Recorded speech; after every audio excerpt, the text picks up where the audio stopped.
I want to welcome everybody to the Cottonwood Heights City Council work session.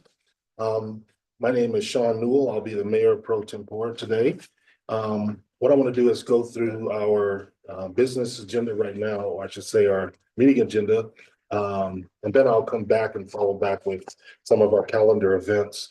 First, we have our staff reports tonight. We'll have a moderate income housing plan report, then a budget adjustment report. And the moderate income housing plan will be presented by our Community and Economic Development Director, Mike Johnson. And the budget adjustment for this fiscal year or fiscal year 24-25 will be presented by our Finance Director, Scott Georges. So with that, I want to open it up and give the table to Mike. You want to review the business meeting first? I thought I just said I was going to do that. Or are you going to do it after? Yeah, I was going to do this afterwards. I just That's the business meeting at 7. Oh, my fault. I'm getting ahead of myself. Also, I wanted to just go over the business meeting agenda for tonight. We'll have a pledge of allegiance, and Councilmember Holton stated that he will lead us in pledge to this evening. If he's not here, I will duly volunteer someone else, and it'll be a surprise. I'm not going to let anybody know right now. Living on the wild side. After the pledge of allegiance, we'll have opportunity to have citizen comments during that period. And I don't know if there's any specifics, so the citizens will just give comment on whatever they feel is important. And then we'll have a public hearing as well to talk about the amended or allow for comments on the amended budget, as we say it this evening. We also have a report from our youth council. It'll be led by Scott Bracken and Mary Ann Jensen. This afternoon, then we'll have a proclamation, and that'll be read by Councilmember Highland. Okay, good. That was a good ask today on my part. We have 4 action items this evening, and that we'll address during that meeting. And then we'll have also look for approval of our consent calendar. Does that sound good to everybody? Wonderful. Well, let's jump right into our staff reports. And the first one will be on moderate income housing. Thank you. Shared here. We were in front of the council, I think in December, to start talking and having the conversation on moderate income housing and our requirement per state code to adopt and report on a moderate income housing plan each year. We are in 2025, we are 5 years into our previous moderate income housing plan, which means we have to adopt an updated moderate income housing plan. And then for the next several years after that, we'll submit reports on how we're achieving this plan. So we're on the plan update part of the reporting cycle right now. So again, it's a state code requirement that every municipality in the state have a moderate income housing plan and submit progress reports. Like I said, the current requirement is that plan must be updated every 5 years with an annual report. And we are on year 5, so we will need to have a new housing plan adopted no later than August 1st, 2025. This is one that typically goes through Planning Commission for input and recommendation and feedback, and then comes to the City Council for final adoption. So it seems like a long ways away. This will go quick, especially when we have to, be on the Planning Commission meeting cadence. So we want to get this in front of the council before we start that process with the Planning Commission to get some high level input and feedback, and then we'll take it from there. There are 26 options identified in the state code that of which cities must select at least 3 options for how to achieve moderate income housing within each city, including detailed implementation plans on how they're going to do that and how they're doing that each year. Although the cities may adopt 5 strategies to be eligible for some priority transportation funding. Certainly, I would suggest that we choose 5 options from the menu rather than the minimum 3, just to make sure we're eligible for that. should the need arise. These are really rigid. It's like a menu of options and we just pick, verbatim which options. We reported 1 year and from the time we submitted our report to the time they reviewed the reports, the state code had changed and they changed some wording in it. And they told us our report was deficient because, grammatically, we said the sentence slightly wrong. So it's a really rigid report where we have to, stay as specific as possible to the state code. So I'll come back to what we are currently using as our policies, and then we'll go through the list of state options. I wanted to take an aside for a second. That was just supposed to give you context as to why we're having this conversation from a regulatory standpoint. And then I want to go through some kind of terminology and then some community data that we just received back on, some information for Cottonwood Heights. First of all, as everyone's familiar with, housing costs and housing affordability and, affordability of things in general is more and more at the forefront of everyone's minds right now. Housing costs are not decreasing and we continue to see demand for growth in our city, but also in the state of Utah in general. And this big task to try to figure out affordable housing is it's not a solution that we bear alone. It's, it requires buy-in and solutions from every different level of those that are, working with housing, from the federal level to local programs to private parties to nonprofits. It's kind of this very complicated collaborative effort to try to make a dent in the issue. Defining what affordable or moderate income means is important here. The definition of affordable housing is when your total household costs are not more than 30% of your total household gross revenue. When your household costs are more than 30%, you're classified as what's considered cost constrained, or your housing is cost constrained. So when we're trying to achieve affordable or moderate income housing, it's making sure that housing costs, and that's mortgage/rent, utilities, the traditional fees associated with housing do not exceed that 30% of gross household income. Does that include property tax? It's all housing costs, yeah. So it would include an insurance? Yeah, it's just, all that kind of wrapped up together. And then when we define what affordable means, it's based on cities or an area's median income. Traditionally, at least in the rental market, affordable is defined as 80% AMI. So a household making 80% or less of the area median income to find housing that's affordable could take 30% of their household income and find housing at that rate. There's been some new legislation in state code for owner occupied units or for sale units. And I don't know that this is a national standard at this point, but it is now in Utah state code that for sale units, affordable is actually considered 120% of area median income, which is a little confusing to think about. Calling maybe it speaks to just how challenging this issue is, especially with owner occupied units, that a for sale unit that's not affordable to even someone making the median income of an area, but 120% of that is still considered affordable by state code.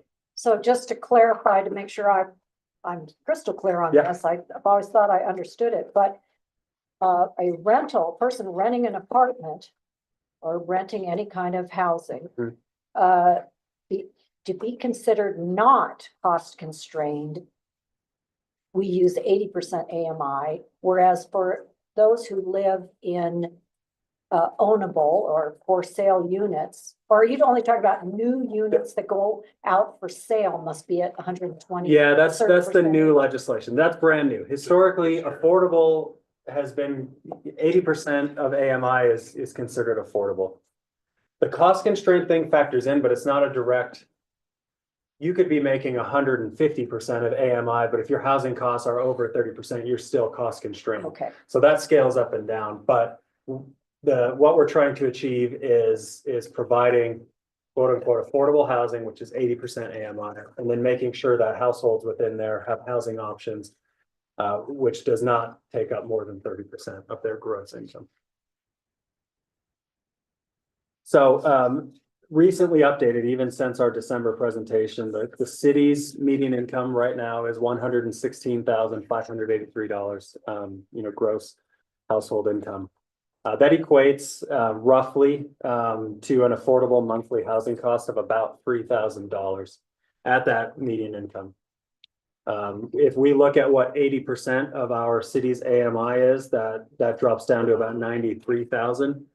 And so 93,000 and below would be considered, where we would need housing options that are considered affordable, which equates to about $2,300 a month in housing costs.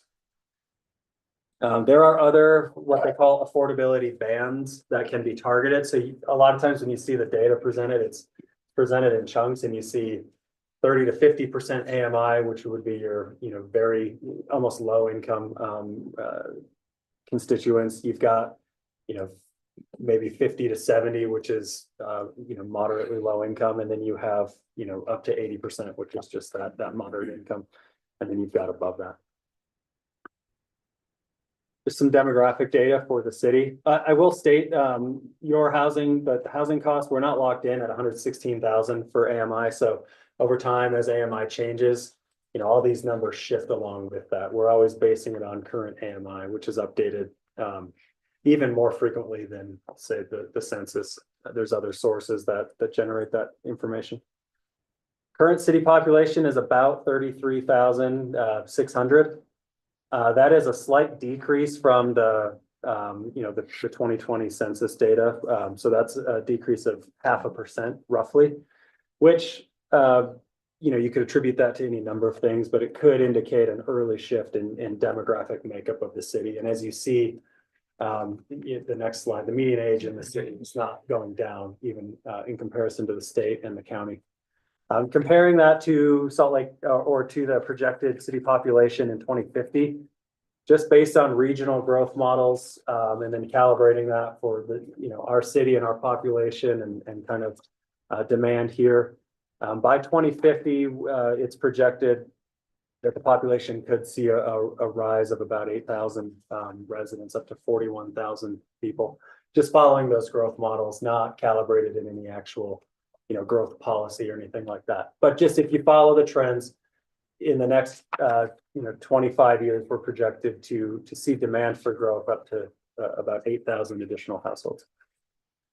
Median age in Conwood Heights is 39.1. That of the median age of the county is 33.8, and Utah's statewide median age is 31.7. So definitely a mature community. We're working right now to get some benchmarks from other communities. Right now, I only have comparisons of us to the county and to the state, but the final report that's generating these demographics will include surrounding cities as well within Salt Lake County. Where are you getting the numbers now?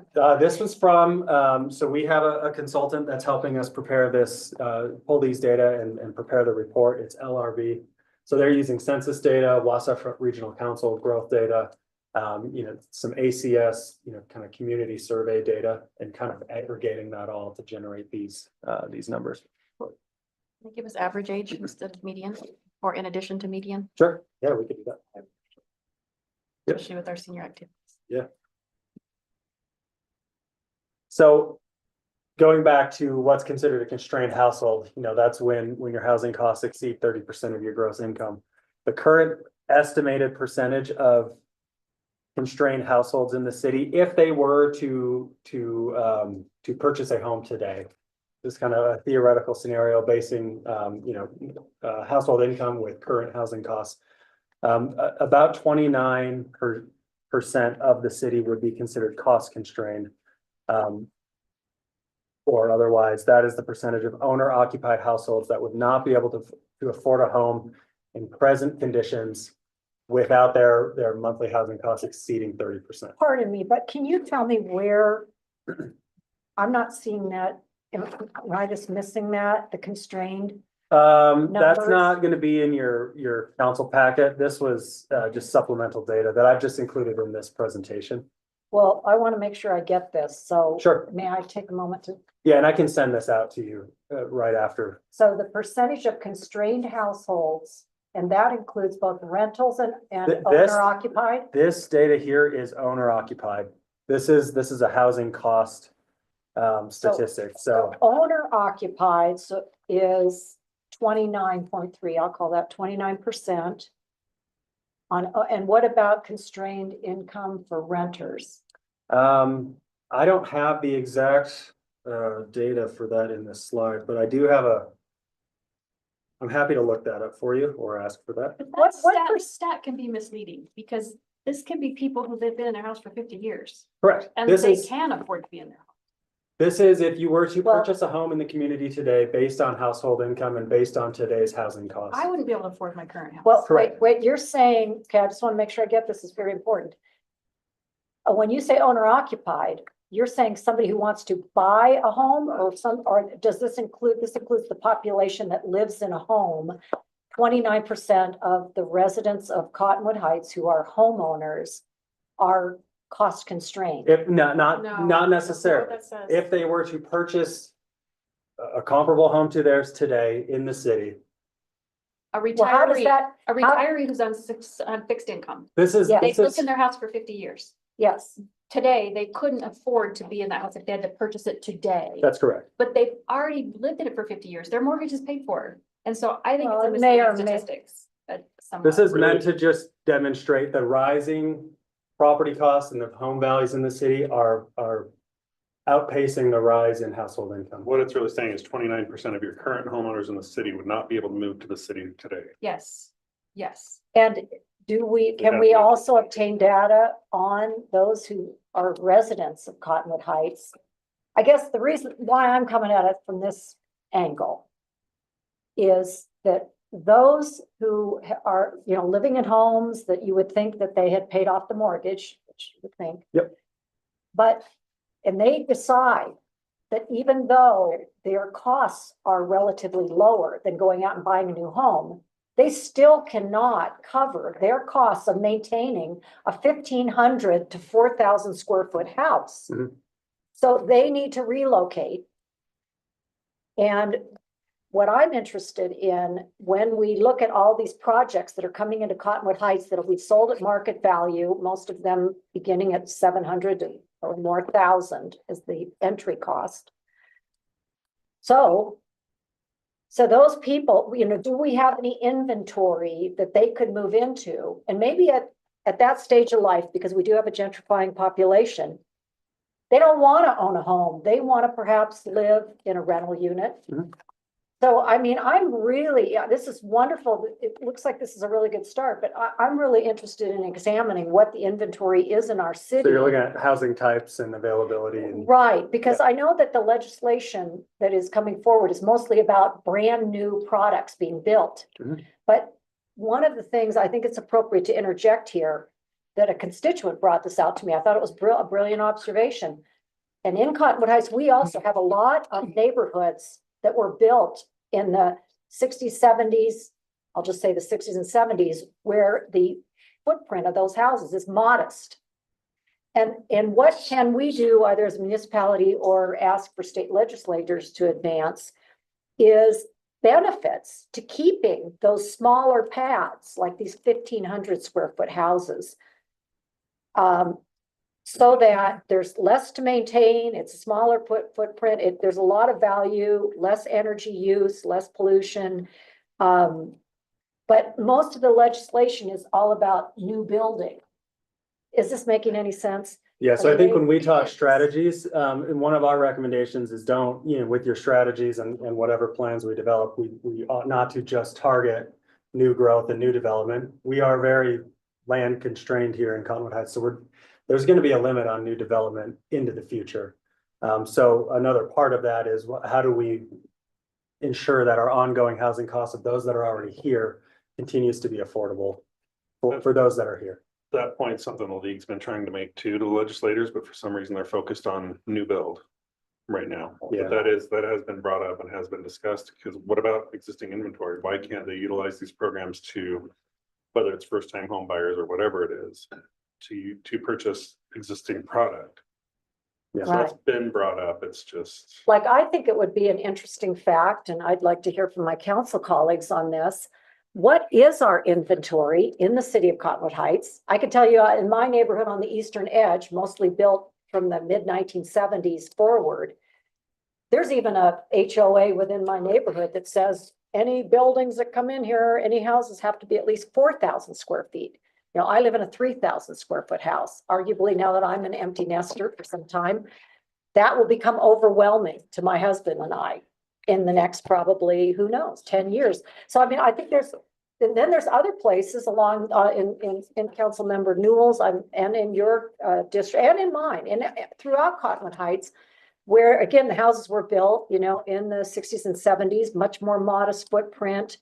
And I just see a real opportunity to assert whatever pressure we can, and I'm happy to hear ULCT has been doing that, to maintain those neighborhoods that are more affordable and accessible, and in the walkability, there's so many great aspects.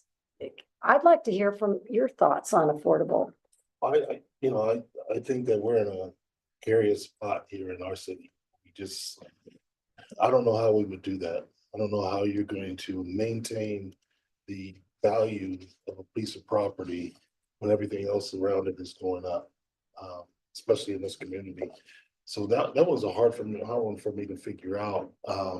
If you took mandates that would state, I don't even know how they would state it, that, you know, there would be no increase in housing costs. What do you do to the equity? Well, I think it's more, and I was thinking more incentives. I mean, ever since I heard about from the historical committee, that there's a program in place in the United States that rewards neighborhoods who have a certain congruency. I think it's some percentage of the housing within given neighborhoods is still kind of intact, these tract homes.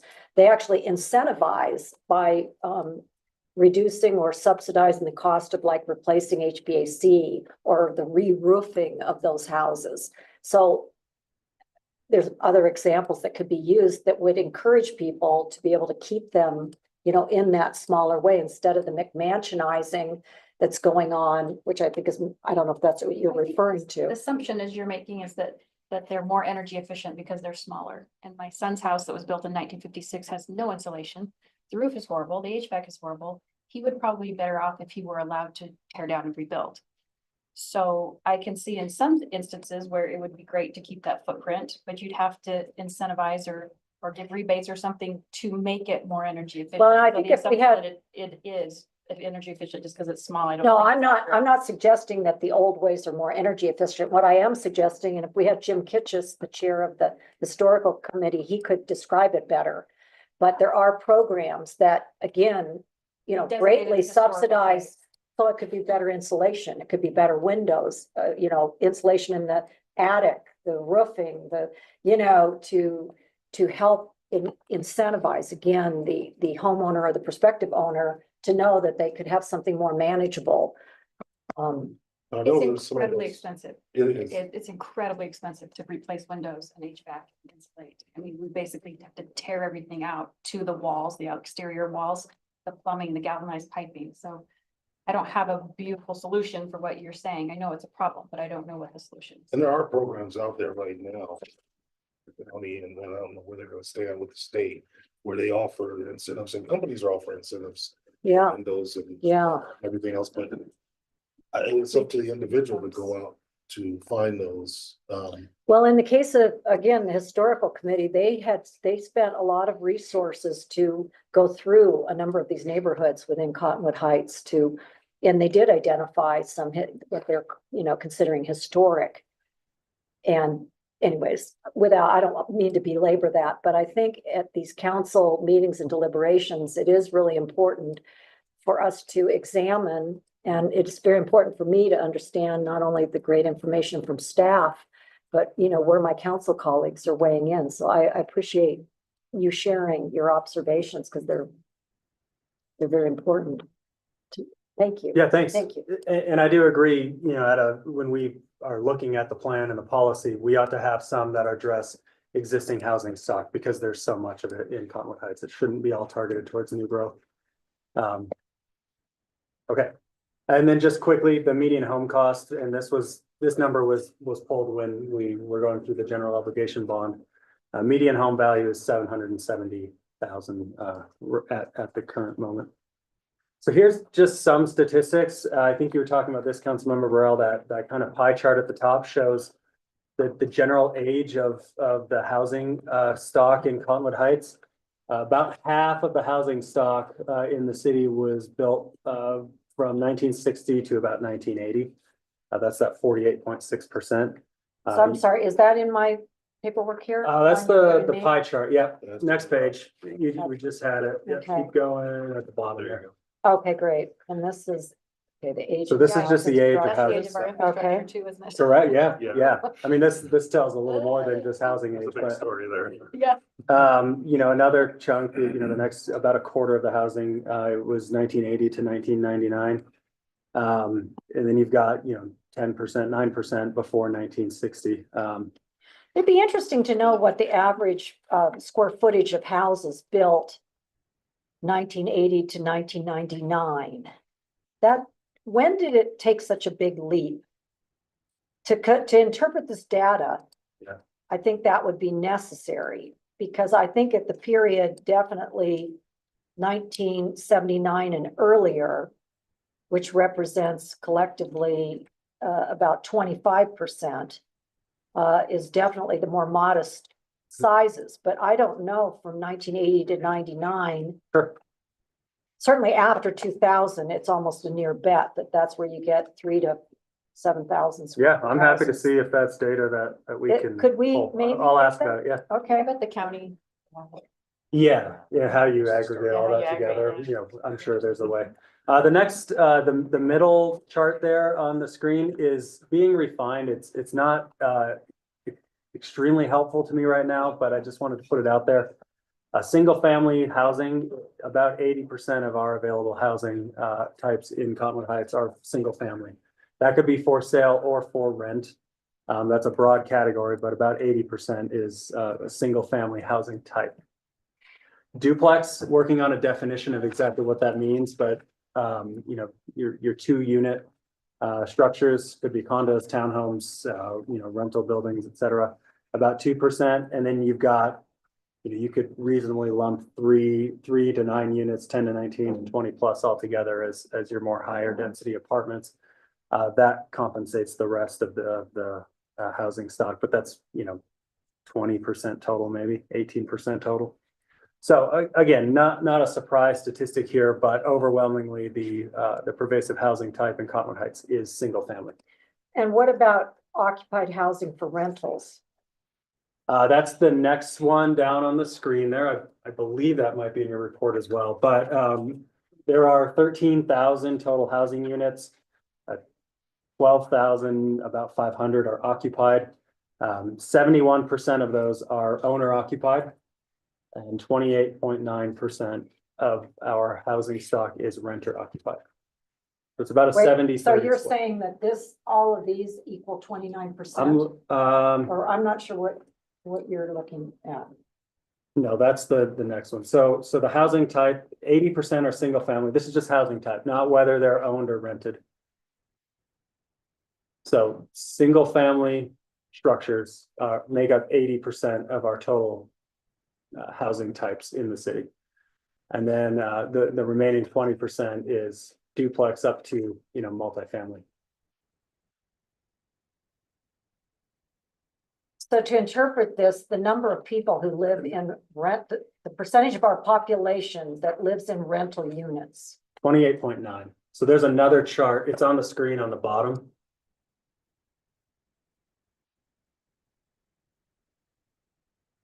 But it doesn't appear in this information. Yeah, it's I here. think it is. Where is it, Sean? It's right. It's 3 right tables above above the pie chart. Yeah, This one? Yeah. Well, total housing, Right there. Percent owner and percent renter are on the right. okay, thank you. Yep. Thank So you. about 70, Thank 30. you. Comparing that to Salt Lake County, it's actually pretty close. Countywide, 67% are owner occupied and 33% renter occupied.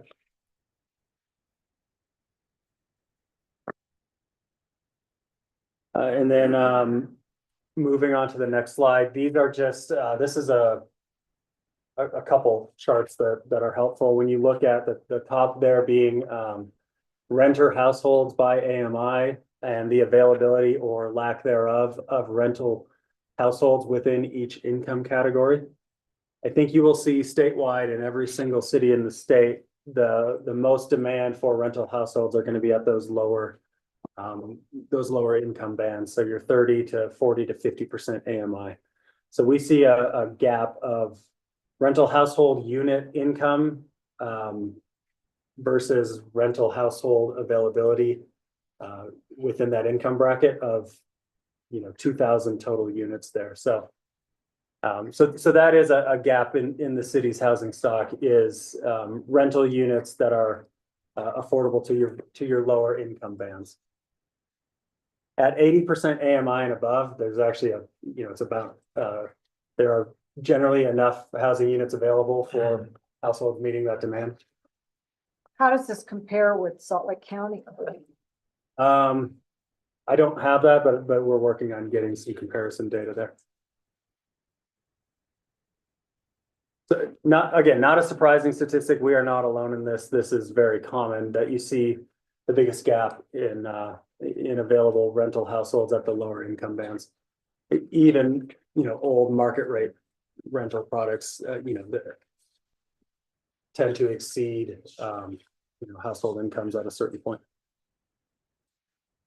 It's interesting to me. I was in a recent meeting and a developer explained to me that any mortgage broker would say, oh, those days of being able to live within 30% of your less than 30% of your income going to housing, those days are gone. And the realistic thing is 40 to 45% of one's income. Well, what does that mean to people that are working for a living? To put 40 to 45% of their income into strictly housing.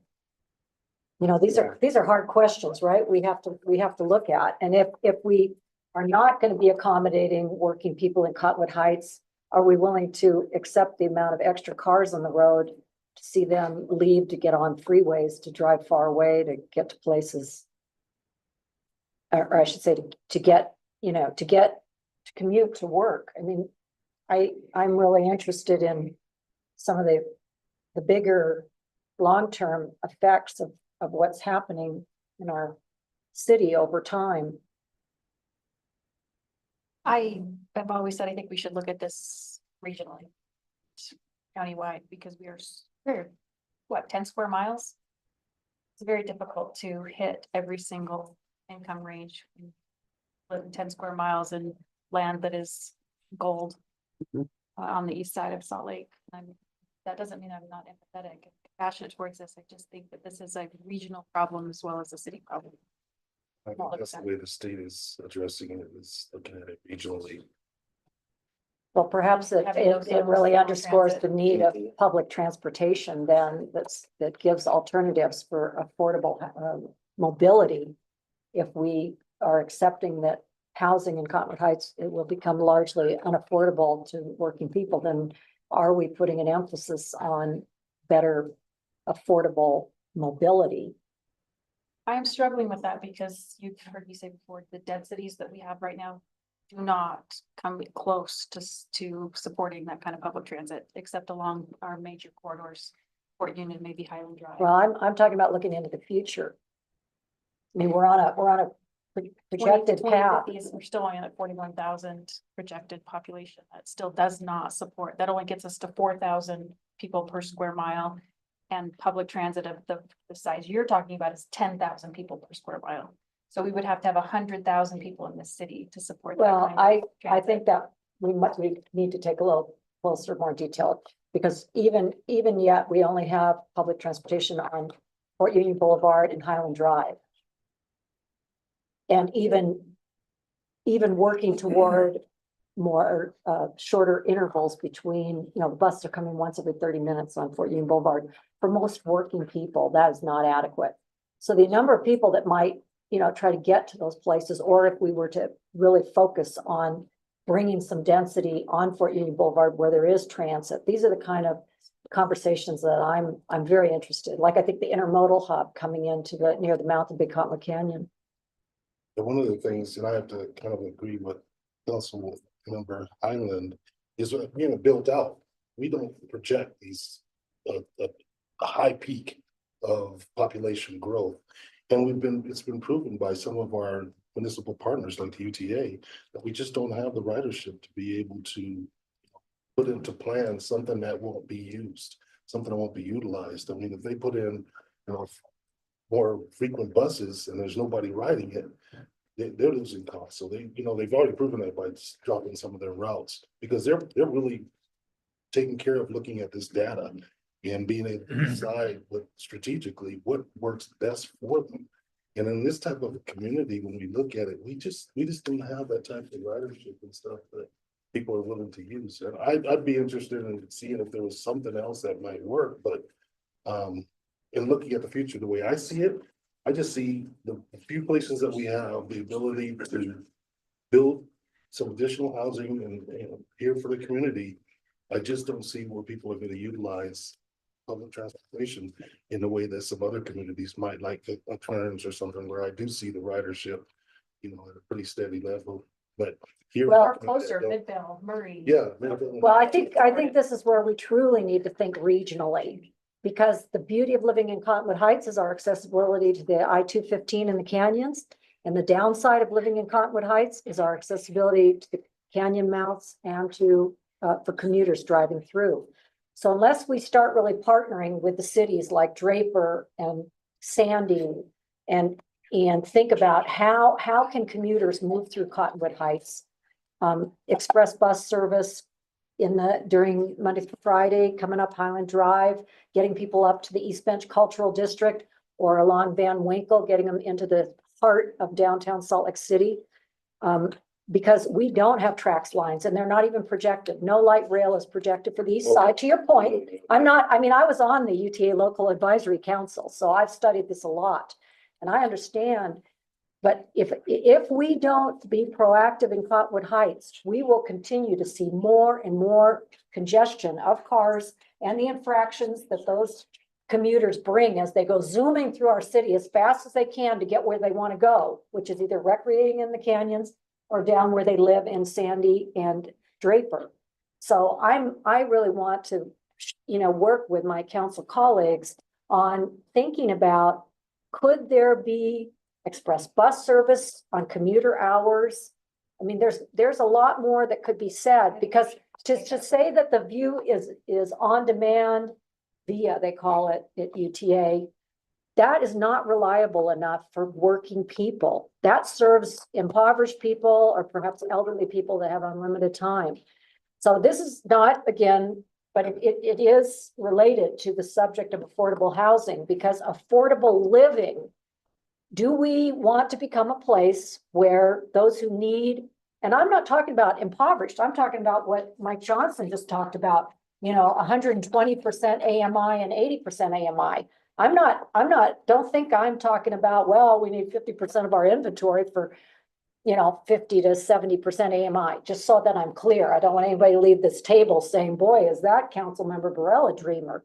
I'm talking about, the middle people, an eventuality of, middle class people feeling like they cannot live. I think one of the most difficult parts is, and this is why this is such a difficult thing to answer, is resources are finite.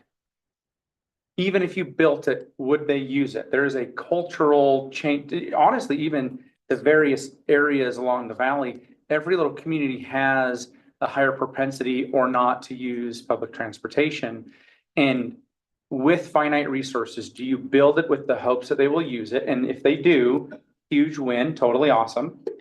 If they don't, did you miss an opportunity to really try to fix congestion issues on main thoroughfares, which is where you should have spent your money?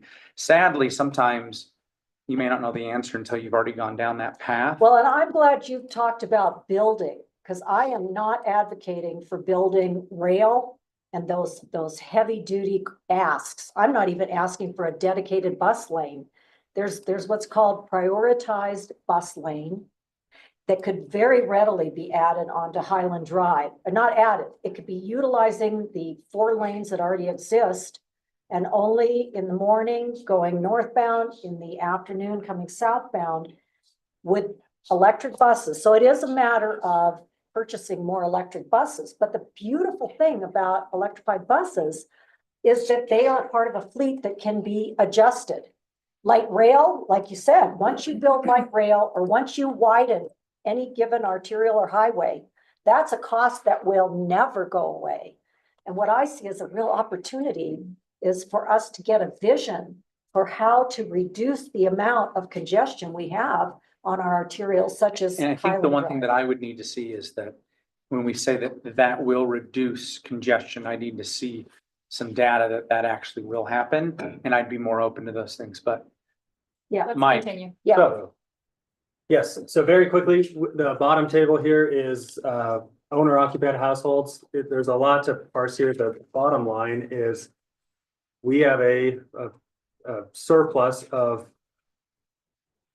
affordable units within the range of kind of basically the median income bracket on up. So at median income and above, there is available housing for purchase within the city, and then households that meet that income bracket could afford that housing at a monthly cost that is not cost constrained.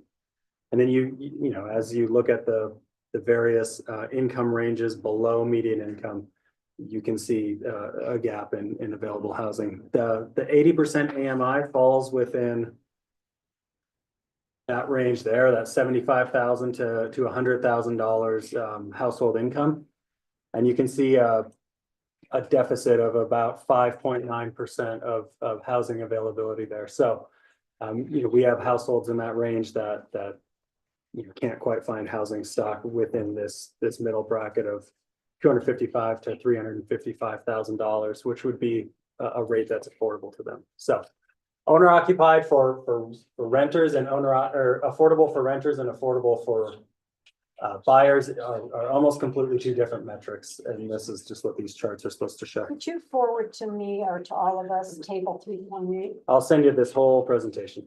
Okay, Okay, now, so that's the background, that's the data, some of the data. Again, we're refining this, we're getting more, we're supplementing it, and I've got some good requests here for you to add to that. These four strategies are currently what we've chosen and have been reporting on from the state code. One is to create or allow for and reduce regulations related to internal or detached accessory dwelling units in residential zones. Internal ADUs are permitted. You get a license and an inspection, and you can operate those. Detached we'll talk about in a few slides, but we do allow them, but it's a fairly restrictive process by which we do allow them. Second strategy that we currently opt in on is zone or rezone for higher density or moderate income residential development in commercial or mixed use zones near major transit investment corridors, which does not apply to us currently, commercial centers or employment centers. Our mixed use zoning type allows for residential at a permitted density of 35 units per acre. And that's the long range land use projection for all of Fort Union Boulevard and actually most of our commercial areas. So that satisfies this requirement of allowing mixed residential housing within your commercial areas. Implement zoning incentives for moderate income units in new developments. Our planned development district ordinance essentially does this in exchange for granting a lot of flexibility in development intensity and density and building heights and things like that. There's a trade-off that if you exceed certain standards, then you provide deed restricted affordable units as a trade-off. And I'll show you some data on that in a minute. And then demonstrate utilization of a moderate income housing set aside from a community reinvestment area, basically a CRA, using TIF revenue at least to fund a set aside for affordable housing. We are pursuing a CRA at the town center, so it'll be a requirement that any revenues generated from that eventually we have I think a 10% set aside for moderate income housing. That's a state requirement. Whether we use this as a strategy or not, we have to have that set aside. Could you give me an example of that bullet 4, implement zoning incentives? Yes, right here. Okay, so we have 2 PDD projects that have created deed restricted affordable housing units. We have the ICO multifamily project that's back off of 1300 East, on the very west end of the city. They went, rather than go through one of our standard zoning designations for that property, they went through the Plan Development District Ordinance. Is that in the northwest? Is that Yeah. the new apartment Correct. complex Yep. that is going in? So they were able to propose a building there that had more density and more height than any underlying zone could have provided. In exchange for the city allowing, or the city ordinance allowing them to propose a 50-foot building height. They had to provide 10% of those units, deed restricted affordable to households with 50% AMI or less. So wait, I'm sorry, I thought they were apartments for rent. How, They are. how would they be deed restricted? There's a deed restriction recorded on that whole property that 10% of those rented units have to be, It's a lower rate. It's a lower. Yeah. Yeah. Rent. Mhm. So, so it was a deed restriction put on the developer, not on, okay. yes, I yes, got it. correct. Okay, got it. As part of that, they have to submit quarterly reports to us that show the progress and that they're renting those. And right now I believe all of the 21 units are occupied by qualifying households. So that's an example of a project that went through the zoning process. They could have proposed a development that didn't require that affordable housing provision, but they wanted to Mike, can I ask you a to question? benefit from that. I think I probably know the answer to this, but so when I was working back east, it was very, very, very popular for somebody, folks working on Capitol Hill, they would have one staffer who would go and they would rent an apartment and they would obviously qualify because their income was low. And then they would get 2 to 3 roommates. And collectively, the income of that unit obviously is way more than exceeds that threshold. Mhm. Obviously, I don't think that we're going through and regulating any of that. It's kind of an honor system. Am I? We get the quarterly reports that show occupants, the household income and, basically the process that the landlord goes through to vet these households. Whether there's subleasing or subrental going on. Yeah. I think that's why I said, I think I know the answer. I think all I'm wanting to really say is I sure hope that these are going to people that actually need it and Yeah. can use it and not being worked around, but I will almost In economics, guarantee we say, be there are- careful what you incentivize. there are workarounds and anyway. Same thing applies. It's not built yet, but is underway, as you know, the Northern Gravel Pit. Theirs is not a 50% AMI requirement, it's a 80% AMI requirement. But instead of 10% of those total units, 15% of those total units will be provided at 80% AMI. That's about 400 total units, residential units on the site. So about 40 or so, actually more than 40 will be affordable to households earning 80% AMI. A more market example, this has nothing to do with the city regulation or policy, but Santa Fe Apartments, just based on their product and their operation, about a third of those units are deemed affordable units. I do think they income limit some of those. Last time we checked, that's a mix of 65% AMI and 50% AMI.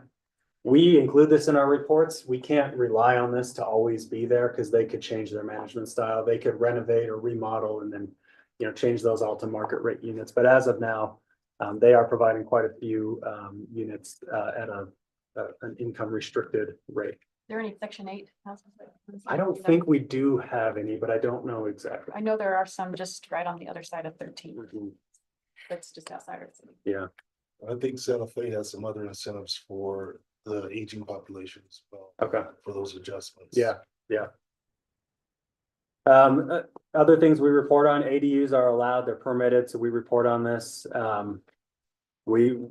As far as licenses issued, this does not equate to how many ADUs there are in practice in the city, but we've issued about 15 licenses to date. Another example is, like I said, we allow mixed residential housing in numerous of our commercial zones, actually most of them, except for regional commercial and office. So residential office, neighborhood commercial, mixed use, PDD, form-based code, should that be adopted, all allow for residential uses within our busiest commercial areas. May I ask for a point of clarification? When you said 15 ADU permits have been issued to Mhm. date, Are those for internal or external? That's total. I think two of those are detached. There's gotta be hundreds of these things. Yes, for sure.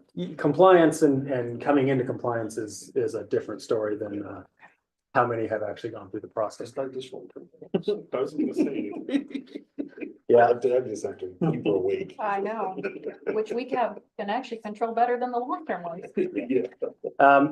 I talked about CRAs already. We also, there's been previous council discussion that there is potential future interest in exploring a CRA at the gravel pit. So another opportunity there. If TIF is ever collected there, that a portion of that would be set aside for moderate income housing. And then as we just reviewed as a council, the Wasatch Choice Vision Plan does show the future vision for intensification and mixing of uses kind of within these commercial areas. So that's all supportive of the current goals that we've defined and that are in our current plan. And that's showing these areas. You can see here, we've tried to develop these tools as being as context sensitive to the city as possible. We're really targeting, these pockets and growth areas where we could see some reasonable density, some redevelopment demand within the city. So a lot of these aren't targeted at new development or drastically changing development patterns within our established single-family neighborhoods. They're targeted in our big activity centers and then, some neighborhood pockets. Okay, other options, other allowed options. This is the rest of the menu. I've highlighted some that could be feasible, given our ability to implement these, given our context as Cottonwood Heights. Some of these options don't make sense for us, but some I think do. I'll run through these very quickly, but Now, where interrupt me. are these listed? This is the big, long bullet list in your memo. 26 on the, or more on a bullet list. So you have chosen from this list. I've highlighted some that are feasible. Okay, that we could probably, reasonably implement right now if we were interested in it. But this is just, it's just my thinking. Okay. This is ultimately up to the council. okay. I'll just read through these quickly. Rezone for densities necessary to facilitate the production of moderate income housing. Again, you could look at your land use patterns along Fort Union Boulevard. The form-based code, as a byproduct of that code could help us accomplish this. Your gravel pit, your kind of redevelopment areas that we're kind of already working on could serve this purpose, because most of the new development applications, and especially in these large redevelopment sites, include a desire for housing at a certain density. How does that differ from the one that we're already implementing, number 2, zone or rezone for higher Yeah. density? Great question. A lot of these are, there's overlap in these. 'Cause I mean, this reads identical to the first, They're very similar.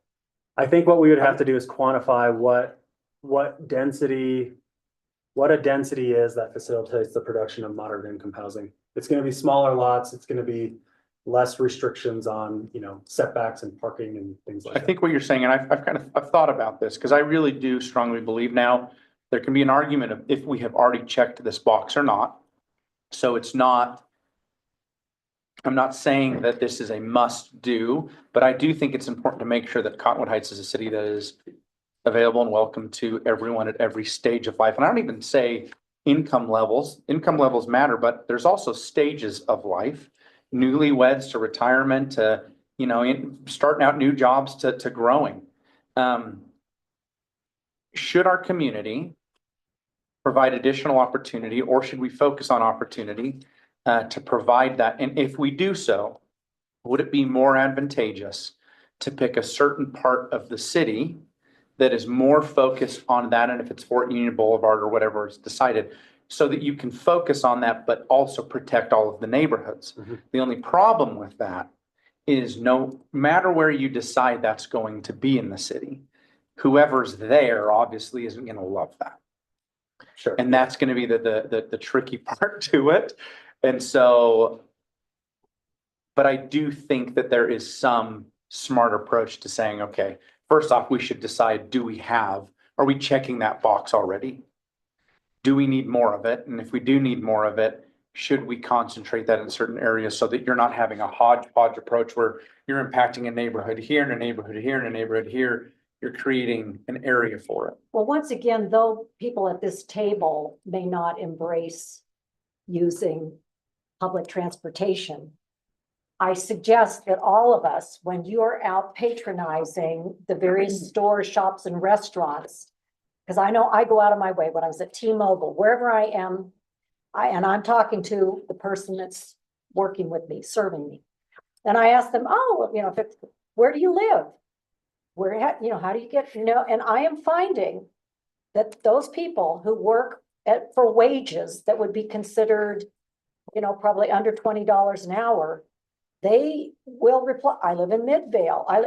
So how do they get back and forth? I mean, Fort Union Boulevard is such a natural, it's in the northerly part of our city, but it is one of the few places that transit does run.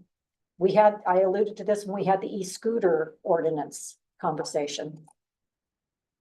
So we also have seemed to get away from what a couple of years ago was really, and I can ask Councilman Newell about this. There was real talk about creating a Main Street feeling in Cottonwood Heights, and that Main Street feeling would be roughly from the Hillside Plaza town development at the east, flowing to westerly to about Montview Park in your district. And over time, through form-based code, as Mike Johnson has alluded to, there can be ways to incentivize as businesses change, perhaps as residential. We all know there's a few houses still left, residential houses on Fort Union Boulevard. But with the eventuality, as property does become more and more valuable in Cottonwood Heights, that as those houses and developers are strategizing when a house goes up for sale, how could it be replaced with something that works within this idea of creating a Main Street? Likely it would be mixed use, where there would be on the ground level attractive things for people to want to, you know, window shop or eat or drink and be merry. And above it is you know, some of that affordable housing we're looking for. Because again, it ticks the boxes of, it has public transit. Even if you ride an e-bike, a regular bike or a scooter, you often need to get that on and off a bus. And so people that are looking for and are willing to work for and need to work for a living, you know, yeah, they may be located in Midvale, but how are they going to flow? I think a big question though is, and I don't know this, what's the bar that we're trying to meet? And are we there? Maybe we are. I mean, I'll know in District 1, there sure is a ton in my own neighborhood and from Santa Fe to the new apartments we're talking about. There's a lot. So where is that mark? I think it's easy to kind of get caught up in it, but I don't know that answer. I think when you look at our policies, you know, our growth, as far as new development, adding new units, new projects, it is those more, you know, commercialized areas that are either ripe for redevelopment, your Fort Union corridor areas, where if a single family home is sold there, you're probably not going to get a single family home built in its place, just from, you know, market demand reasons. The gravel pit, the corporate center, the Union Park Center, those are kind of all the areas we've targeted as, hey, one day these will want to redevelop. When we do that, let's look at the development pattern there. Very quickly, maybe I'll just skip through these. If you see any I don't touch on and you want to come back to it and talk about it, let me know. Another one that I think is reasonable that we could look at would be identification and utilization of general fund subsidies or other sources of revenue to waive construction related fees that are otherwise generally imposed by the city for the construction or rehabilitation of moderate income housing. Say a developer approaches us, they have a site, you know, they want to work with the city to redevelop that. And if they propose a moderate income housing product there, whatever that looks like, you know, it is within our ability to waive certain permit fees for something like that, where, you know, if that helps get that project off the ground, you know, that could be a benefit.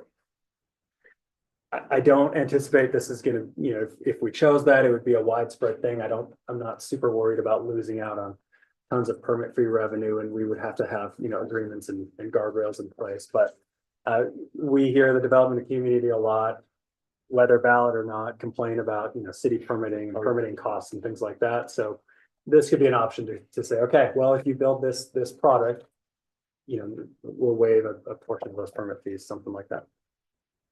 A lot of these have to do with HTRZ, which is your transit, TOD zones. They don't really apply here because we don't have transit. Would dock the stations. intermodal hub be an HTRZ zone? That's a good I think it question that we're looking at, yeah. So the intermodal hub at the gravel pit could, It's really meant to get people up and down the canyon, not really to get Oh, people no. in and out of the city. Oh, no, 100%, but there's a definition in the HTRZ, and I don't know if it was that there was chat about it, but there's definitely a lot of talk, and I don't know if it was implemented of yeah, trying to get these intermodal hubs to be HTRZ zones. Now, again, the city, even if it was and we didn't want it to be or whatever, the city has to be the sponsor for an HTRZ anyway, so it's still the city decision, but it does give you access to certain funding you sources and want. things like that. Well, I think Yeah. it'll be a real misturn in the road if we don't have a more expanded vision for that intermodal hub. I mean, we need to really think about the opportunity we have here, not only to have people arrive on that intermodal hub and patronize the businesses in Cottonwood Heights, but also reduce the traffic on our arterials and collectors by having that intermodal hub, which as people come from all around Salt Lake County or beyond to the intermodal hub, then not just how they get up to the ski resorts, but year round, how are they getting to the trailheads? Should we be working with Holiday and Sandy and coming up with something that serves as a system that is moving people throughout? Again, looking for opportunities to reduce the vehicle miles traveled on our roadways. That only is better for our budget, safer for our residents, less polluting. It's more healthful. There's so many advantages that do we simply respond to what has always been in Utah or create a vision? People want to come to Cottonwood Heights because it's clean and it's quiet and it's beautiful. I agree with you. I really would love to have something like that if it was culturally, this is just me speaking, culturally possible. But after housing, what is the second most purchased item on people's wish list? Their vehicles. Their vehicle. And how much does that cost a given family? Maybe $10,000 based on your income is no problemo, but the average cost of owning a vehicle, and this data is from 5 or 6 years ago, so add some bigger percentage. But even if we say on the low side, the average of owning a vehicle is $10,000. To some people with incomes, in the 6 digits, no problemo. For people whose household income is under 100,000, that's a big chunk of your income just for one. So if you have to have one for each adult. It is. I think What are we- people striving for? They're striving for that vehicle, and the moment that they get an opportunity to Well, purchase it. younger generations don't necessarily hold that It's same. what I needed for my family, and what I'm concerned about is we disincentivize families to be in our city because we make it so impossible to get around. My vehicles, how I take care of my family, how I take care of my business. I'm not going to take a newborn and a toddler and a 6-year-old on public transit. I'm not gonna take grandma who's 90 and needs, to go to the doctor on public transit. I mean, just. I see Public transit as restrictive. I highly value the fact that I can get in my car, and I am not doing this for selfish reasons. I'm not doing this to pollute. I am doing this to take care of myself, my family, my community.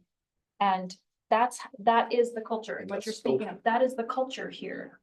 So at 15th and 15th, where it's all walkable, people would choose to go there. At the point, if that's where they want to live, but I am really concerned that we are disincentivizing families to want to be here. Because I look at my job as trying to, that if the desire of my community, of my district, is if it is to have a vehicle, then I feel like my job is to make it as convenient and easy as possible and as safe as possible. If their overwhelming desire is the opposite of that, then my focus probably would shift. I think there's a misunderstanding at this table that I think that we're conflating the idea of transportation alternatives with telling people they should not own cars.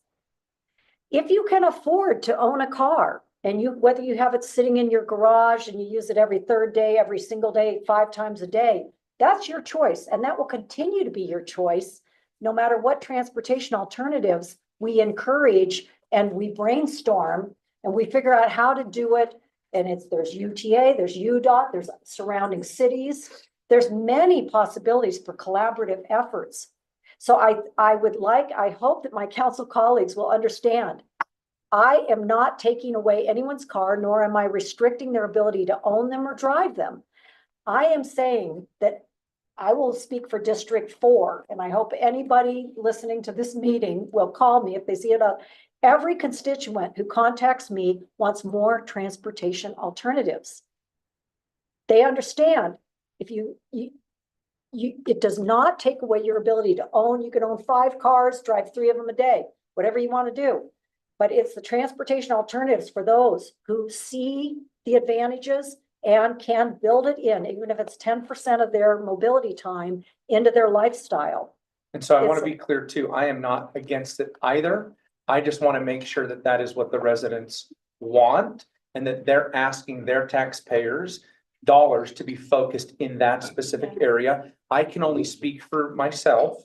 The majority of my experience has been, let's fix the pothole, let's fix the storm drain, let's fix some of the Yes. basic infrastructure that I don't think, for me, that we're there yet where we have the resources to be able to pull that off. Now, that's why you have the Utah Transit Authority.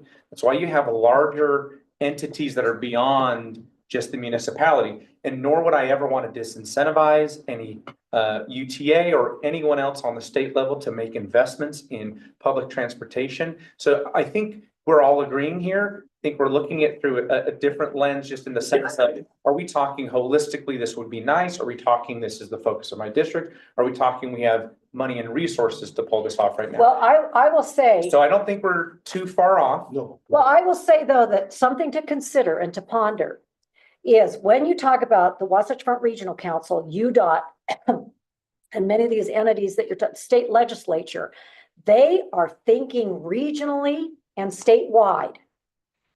When it comes to the residents who live in Cottonwood Heights, it's the 4 of us plus the mayor who are responsible for understanding and representing the needs of the people that live in Cottonwood Heights, because they are not their voices are not heard at a regional and state level up there.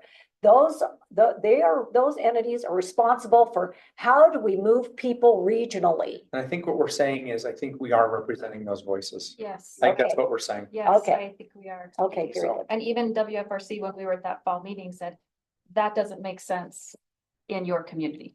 We are putting our resources where we're going to get the most bang for our buck. And frankly, I wouldn't blame the state if they put a lot of resources to the point where you have a complete flat amount of dirt where you're able to start brand new. And I sure hope they pull it off in a large way and implement some of these things. And let's flash vote it. We've agreed, right? We've Yeah, heard yeah. this, so we've debated this so many That's times. right. Let's put it to a flash vote. Very good. Find out what we So- really agree. Certainly housing vision, land use vision has an impact on transportation. They're inherently linked. So great discussion. I'll Mike, keep, let me ask you a question real quick. Are we looking for one more? the idea is we'd find one more. We've So agreed on 4 in the past, so we're looking really for one more option here that we want to try to implement here. We meet the 5 minimum, or not minimum, but the 5 for the, Yeah. for the funding. and the ones I've highlighted here, we can implement in a way that doesn't shake things up drastically. We're kind of on our path right now. We've got our various master plans that are guiding growth. We can layer in some of these things and we'll have to quantify them a little in more detail than this. The But lowest barrier seems to be the one where you reduce those permitting fees because you're not expending any necessarily putting money into a program. That being said, I'd look to you on if you think that actually is gonna be helpful, move the needle. Yeah. But that seems like a pretty low hanging fruit approach. Does it make a difference? I don't know. That's more. I guess. and a lot of these admittedly are targeted towards areas where you can go pick a chunk of land and say, let's develop that. Or, there's transfer development rights provisions in here where you can take a development right from one area and ship it to another area of your city that, to help spur redevelopment. We don't have the opportunity for a lot of that. Well, since my understanding is that Cottonwood Heights does not impose impact fees, this would be a matter of considering when and if we would reduce or waive certain fees to get certain results. Am I understanding that? That's under that option. Yeah, you could full on waive development and permit fees if it's a moderate income housing product. most fees that we charge recoup what it costs us to administer that, and so we would look at, is the city willing to basically absorb those fees for a moderate income housing project? How does the Yeah. council feel about that? I think you As said long as it balances the books, I have no issue with it Yeah. all. I mean, do we agree that we want to see our city have more moderate income housing? Like, is that even, Where it because, fits. Yeah, where Right. it fits and where. so perhaps it would be based on certain zone So it's a areas. wide, broad question and discussion, because I do think, let's say that we identified an area out of respect to any of you, that if it was in your district, you'd obviously want to go talk to those people in that neighborhood, and pretty decent chance they wouldn't love it, but you don't know. So I think we all like the idea of making sure that in this crisis, look, I'm the youngest of 4 from the Holton clan, and the only one out of all my 4 siblings that has ever, currently or has ever owned a home. Mhm. And my oldest sibling is about 50. Never owned a home. It is a legitimate problem. Yeah. And it's very, very difficult. Now, part of that is timing and growing up and coming out of college at the 2008 recession, then waiting, housing prices are gonna drop, and so you wait. There are so many decisions that go into those personal life choices, but something needs to be done. What that is, I think, is probably a weeks-long discussion. Well, It's an hour and 10 minutes. Yeah. How much more do you have? I can be done whenever, Well, whenever I need to I be I done. think, I will go on record as saying I would like to explore as our number 5, if we need to come up with 5. You know, really examining this as a council and looking at some hard questions, use our new flash vote survey. But, you know, again, yeah, so without, I would support your selecting the reduce wave. Again, we don't have impact fees to eliminate, but that seems like an area that makes sense to me to incentivize more moderate housing, income housing. Some of the preliminary, digging down a layer deeper, some of the preliminary ideas we came up with, just to throw out there to get everyone thinking, would be to look at streamlining the detached ADU process. If there's an appetite to allow detached ADUs in more areas of the city, it's really restrictive right now. So basically, you have less than half an acre, you probably can't meet the setbacks and the parking requirements. You could streamline that. Then there's, this option of exploring programs that assist with ongoing housing costs, not targeted at new development, but we've got our 50-50 sidewalk program that helps owners maintain the public right of way in front of their home. You can look at something like owner occupied short-term rentals, which I know is on the horizon to be discussed. Other neighborhood funds, you could, something like that helps with that, the existing housing stock. Then you look at, fee waivers, the kind of the financial side of it, CRA revenue, TIF revenue, fee waivers, that kind of thing.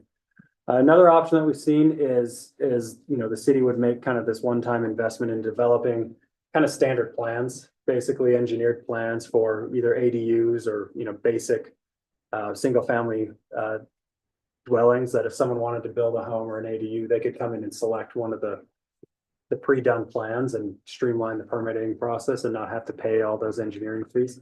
The creative option. I like that I a like that a lot. lot, because especially for us, we are an AG community, but that means we're also taking care of our parents. Good example, I've got 2/3 of an acre. I could put an ADU in and Right. Sure. So if I had pre-engineered and I could get it streamlined, get it done, awesome. Sure.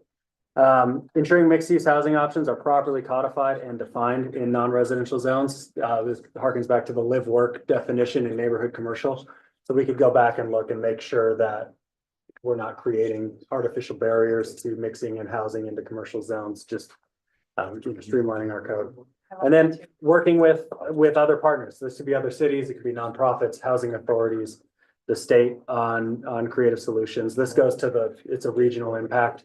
It's a regional thing. We ought to work beyond our boundaries to try to provide. To that, Mike, I'd be interested, and I apologize if you shared it earlier, I missed it, but what are the other cities around us doing? Meaning, we're not gonna solve this on our own. Mhm. And everyone's gonna have to pick up some slack. And as Holiday providing these options to the degree that we are. Mhm. And if not saying we can't do more, but why are we gonna solve the problem for everybody? If you keep saying regionally, what is Sandy, what is Holiday, what is Mill Creek, are they pulling Midvale. their weight? Sure. Midvale, Murray, I mean, Yeah. those are, they're not. Absolutely. that's not an Drive hour up Highland commute. Drive and look to the east. You get to Murray Yeah. Holiday Road, there's like huge apartments It's and fair- condos I going think in a fair there. question. Yeah. Thank you. Sorry it took so long. I really appreciate the feedback and the discussion. That was our fault. I think I got enough guidance. It sounds like we're okay with the 4 that we have, and we'll add some sort of kind of financial tool. We'll try to calibrate that a little better. Probably take that to a planning commission discussion and kind of work it through that way, and we'll be back, before August, obviously, with an actual draft plan for the council. Good, thank you, Meg. Next we'll have, Scott Jurgis go through the, budget adjustment for fiscal year 24-25. All right, Scott.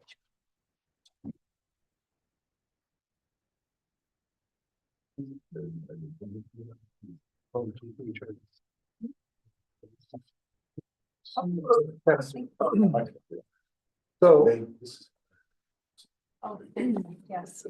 I had to make an adjustment on the original one that was sent out with the packet because as I was going through updating for the budget for next year, I realized I had misassigned in terms of where things go. Typically, our debt service goes in our debt service fund. However, for the debt service related to the Hillside Plaza area, that is in our CDRA fund, and I had mislabeled it when I sent it out. And then we had to add one more item, and I'll get to that when I get to it in a minute. But to go through the items that we have on here, starting in the general fund, number 1, we have a police grant from the state of Utah DPS for a Cellbrite subscription for $6,300, both revenue and expense. We have a Canyon School District. This is actually a catch-up billing over a couple of years, actually, $22,635 of different assistance that the police provided to the school district over that time. And this is above and beyond the SROs that are in the schools. Number 3 is Justice Assistant Grants from the state of Utah DPS, $7,207. Number 4 is the Honorary Colonel's Christmas Party reimbursement of $4,224.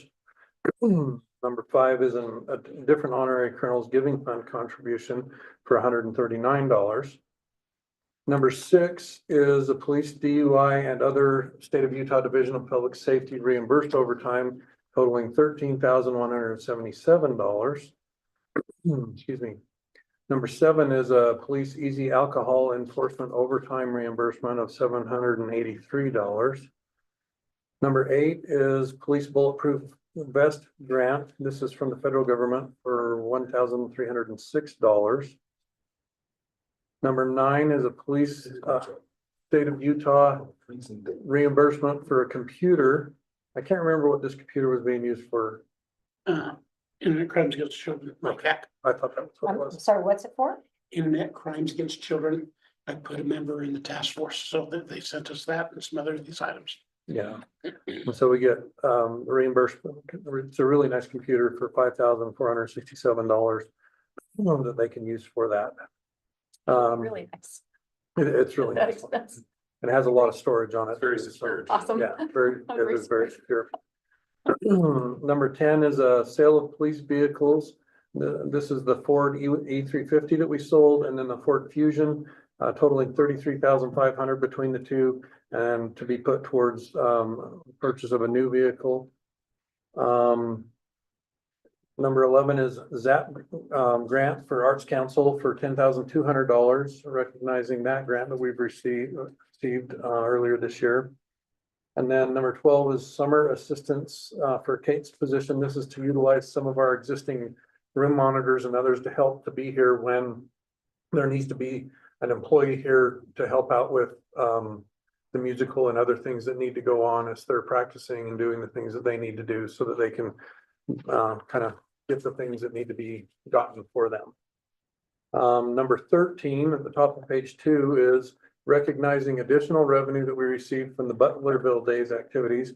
When we added the third day to that, we knew we would get more revenue and also incur more expenditures. And this is approximately the amount of additional expenditures and revenues associated with the Butlerville Days. And we need to recognize that because we have, and this is last year's Butlerville Days, we actually incurred those costs and have received those revenues, and we just need to match that up so it matches how our expenses and revenues have come in.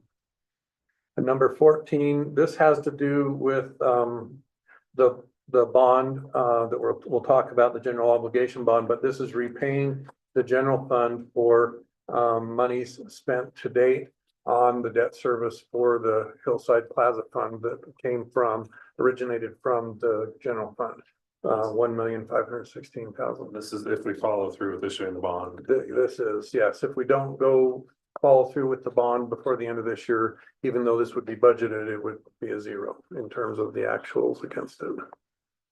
So there wouldn't be a transfer to the general fund if we don't do the bond? If we If we follow don't through do with the bond, schedule. there wouldn't be any money to transfer. So, yeah, so.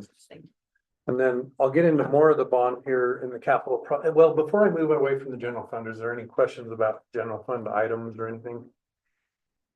Okay, so in the capital projects fund here, the reason why we're accounting for this GO bond in the capital projects fund is the capital projects fund is pretty much fully funded from the general fund. And that's in essence where all this will take place. In essence, it's a large construction project and also some transfers to cover some refunding of bonds and things, and I'll go over that. So number one is in essence the 15,151,000 is the expenses that we would have remaining that we could utilize bond funds for, and then there are $30 million of bond funds related to the general obligation bond. That actually could alter just a little bit depending on if you sell the bond for a premium or a discount. We're anticipating it would probably be a premium, and we'd true that up as we go along because there's going to be two different bonds over time as we go into that. Number two is the transfer back to the general fund to pay the general fund back for the debt service to date. Number three is in essence a transfer to the CDRA fund to pay off what the remaining amount of our $13,157,000 bond. That amount is $12,957,000 in principal. And we know that on July 1st, we'll owe $375,105 in interest. The funds will be available around the 5th of June if we go through with how it's planned out right now.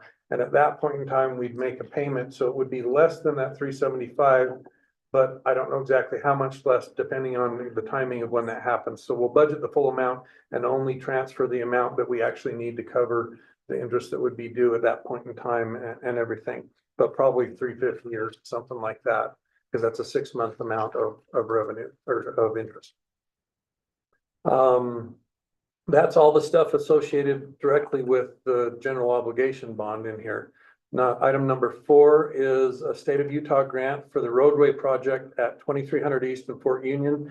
This is associated with money that was put there from the state of Utah to revamp that corridor area around that area, kind of associated loosely with the Hillside Plaza area. But Is that related to the roundabout that the mayor is envisioning? yeah, whatever happens to that intersection, I don't know if it's necessarily a roundabout or not, but whatever happens to that area. You have a revenue of 1.5 and you'd have an associated expense. We'll be expensing that this year. Well, maybe not this year, but we like to match it up in terms of when we budget. We don't just budget revenue only, and we budget them both and then we'll carry them forward. What doesn't get expended. We anticipate we may have some expenditures that hit this year in the form of a traffic study. But there could be other expenditures, and then what doesn't get expended this year on any of these things in the capital projects fund, we'll carry them forward with whatever remains on them to the next year. Number 5 is we have $184,445 of impact fees in our capital projects fund. $129,525 is related to a transportation facility impact fee, and a $54,920 is associated to a stormwater facilities impact fee. We would like to utilize those and utilize and spend them out so that we don't still carry over funds on this. You're supposed to use them within a 6-year window. We're on about that 6-year window mark now, and we want to be able to utilize these and get them spent so that we don't have to just turn around and refund them to people who have paid them in the past. And so we're trying to get that done. They may spend this year before June. They may carry over just a little bit into next year. It depends on some timing of some of the things that we're trying to get done, as we move forward on that. Any questions on the capital projects fund amounts? So you're saying June 5th, you're supposing that we're going to issue the full 30 million and have this money by June 5th. That's in the plan that was presented. That's kind of the calendar plan, is that by then we would have the bond issued by June 5th. Might take a day or two until we actually, have the money in hand, but that's kind of the plan at this point in time. Yeah, any other questions on the capital projects fund part? Okay. The next part is the CDRA fund. So this is where we take the transfer from the bond, the 13,332,000, to actually pay off the 12,957,000 and the up to 375,000 in interest on that. And then also the next item is to recognize additional revenue from renting out the parking lot at Hillside Plaza for a period of time this winter. That's $25,000, and I believe that was already presented to council. I can't remember when, maybe 3 months ago or so, when we entered into that agreement with the ski resort. That's kind of the whole thing in a nutshell of the adjustments that we're planning. Again, a lot of the things related to the bond are if the bond actually occurs, because if it doesn't occur, none of that can happen. And then anything in the capital projects fund related to construction could carry over into a future year. Are there any market reasons why we wouldn't issue the bond? I mean, what would get in the way right now? I don't think there's a market reason why not to issue the bond. I would recommend doing it because the longer we have the current bond outstanding on the remaining amount on the 13,157,000, we will incur additional interest costs associated with that at the tune of about $350,000 to $370,000 every 6 months. So if you kept it for another 6 months, you would have to pay another, $375,000 or so of interest, which means that's that much more money that's not available for construction or other things that you may have going with it. Is there also a projection that interest rate might go up as That's the what I'm weeks thinking of market go by? Is that a factor, Scott? I don't, things are so chaotic right now. I can't even begin to tell you what Do you may have a crystal happen. ball? Because if I hadn't, we don't even know if tariffs are gonna be carried through, I and that's know. tomorrow. Are they gonna actually happen or are they not? And I haven't heard an announcement on that, and I've heard a lot of waffling. And so until we get clarity and on what's happening from the market, which is gonna take some consistency, I don't know when you're gonna get, because there's been a lot of inconsistency over the last month or two, and that's been hard to figure out when trying to project. So I have no projection. Leave from stocks into bonds would actually probably be to our advantage. So Thank you, Scott. Yeah. Next we'll have Jared give us a little bit of overview of our action items for tonight. Just want to go through them real quick, see if you have any questions. The first two are actually contracts for Butlerville Days for the fireworks and for the drone show. No major changes there. This third one is 2 appointees to the Health and the Heights Committee. We met with Tammy I can't even say her last name, and I apologize, Tammy. We're gonna go with Tammy Sumption, is that what it is? Tammy's a resident and has a great background and is really excited to start serving on the Health and the Heights Committee. The other one is Isaiah. And he actually has an interesting background as well. He's a certified occupational therapist turned pastor. He's the senior pastor at Canyons Church, and the existing appointment there, he'll be swapping out because of commitments and time. And so he was suggested best by the church as well. So Are you Tammy? Oh, Tammy's neighbor apparently. Okay. So, and then the last one is the resolution approving the preliminary official statement, which is in your packet concerning the issuance of the bond. So if you have any questions on those things, I'd be glad to answer here or in the meeting. Any questions from anybody? And what is the cost of the fireworks show this year? 16,000, drone shows 15,000. Glad you knew this. Near and dear to my heart. As a reminder to the council, we're getting closer and closer to paying for this event. The more Oh, yeah. people come. Mhm. So we're still, what I think it's last, 25,000 is what we ended up as an investment in Butlerville Days, and I think we're working towards shrinking that. Which is amazing. It's And, totally and, amazing. and I believe has pretty much gotten sponsors for those two. The drone show for sure, I know. We're was working on more covered. sponsors, so if you know anybody, Mhm. we're John always Newell. looking for more. Moving on. Right, well, it's good as that. Because we're actually short this year. It's Yeah. tighter this year, so we're not getting as much money from the sponsors that we've had in the past as well. Have we gotten something from Granite? Less than last Yeah, less than last. I think that's a trend that we'll start to see. I think it's for the getting next little tighter while. for everybody. Yeah. Well, I know I'm sitting next to my Korean friend where fireworks are totally part of his culture and it turns him on. But I do want to make a statement here representing the input I get.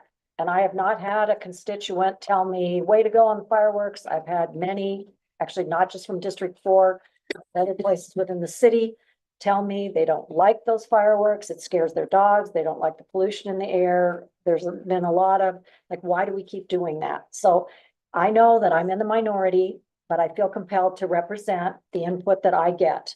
And so Yeah, that's fair what I've enough. just done. Okay.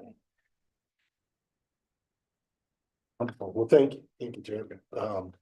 Next, I want to just go over and review some of the calendar items and upcoming events.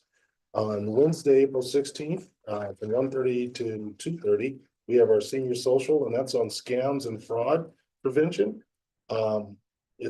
These events are well attended. Hopefully, this one will be really well attended. I think it's something that's comes up in our society all the time. I went through the pet one last month, and that was pretty interesting to learn some of those things. So they're fun events just to get out and actually talk to folks that live in our community. Saturday, April 19th, from 9:30 a.m. we have the Easter egg hunt at Butler Park. So get your running shoes on, get ready to hang out with all those kids. I've avoided this constantly every year on purpose. Oh, So, just come and stand from afar and. yeah, He'd crush it, kid. oh, yeah. He'd step on him. Just inviting my 8 grandkids to my house reminds me that I don't want to be there. Friday, April 25th, from 6:30 to 8:30 p.m.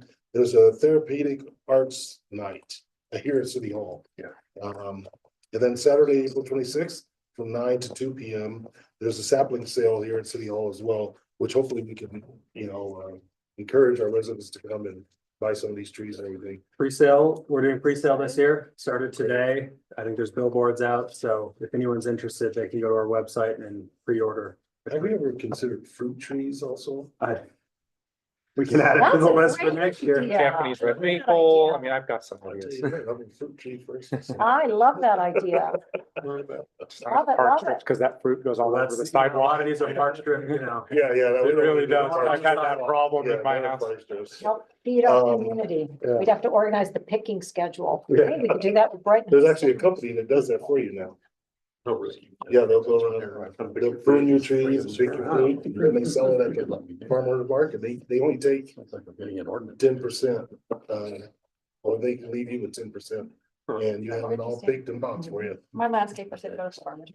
Yeah. We don't have a closed meeting. Lot of work. We don't have a closed meeting tonight, so can I get a motion to adjourn or work session? Motion to adjourn our work session. I'll second. Give a second. We had a motion from Councilmember Holton and a second from Councilmember Hyman. All in favor? Aye. Aye. Aye. All righty. On to the next then. Good.